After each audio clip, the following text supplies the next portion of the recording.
Pharmacy, काली औरत की कहानी, द वुमन इन ब्लैक, एक डरावनी घटना। यह कहानी एक ऐसे गांव की है जहां एक रहस्यमयी काली साड़ी या काले कपड़ों में लिपटी औरत बार बार दिखाई देती थी। लोग उसे काली औरत, द वुमन इन ब्लैक कहते थे। गांव का रहस्य।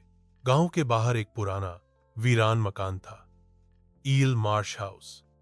यह घर एक दलदली इलाके में था और वहां तक जाने वाला रास्ता ज्वार के समय डूब जाता था। गांव के लोग मानते थे कि उस घर में एक भूतनी का वास है जो अक्सर काले कपड़ों में दिखाई देती है। कई सालों से जब जब उस औरत की झलक किसी ने देखी, गांव में किसी बच्चे की रहस्यमय मौत हो जाती थी। किसी को समझ नहीं आता कि यह कैसे होता है, लेकिन सबका कहना था, जहां काली औरत दिखती है वहां मौत पीछे आती है। आर्थर की कहानी।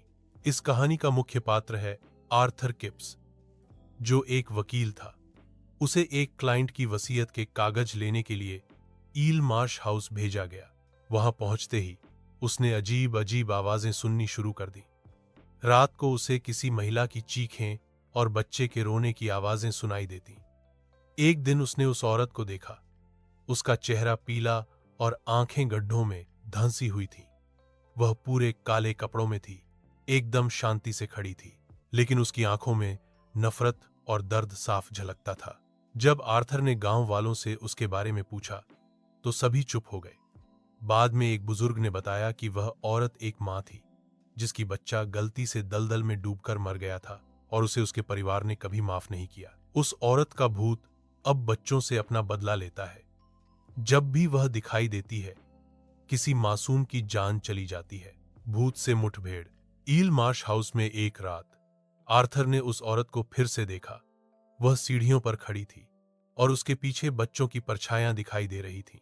जैसे ही उसने मुड़कर देखा, वह गायब हो गई। लेकिन अगले ही दिन गांव में एक बच्चा अचानक मर गया। आर्थर समझ गया कि यह कोई वहम नहीं था। काली औरत का प्रकोप सच्चा था। भयानक अंत। आर्थर जब काम पूरा करके वापस लौटा तो कुछ महीने बाद उसने शादी की और उसका खुद का एक बच्चा हुआ। लेकिन एक दिन उसने फिर से उस काली औरत को एक झील के पास खड़े देखा। उसके कुछ ही समय बाद एक हादसे में उसके बच्चे की भी मौत हो गई। अब उसे पूरी तरह यकीन हो चुका था, जिसने भी काली औरत को देखा उसकी जिंदगी में मौत जरूर आती है।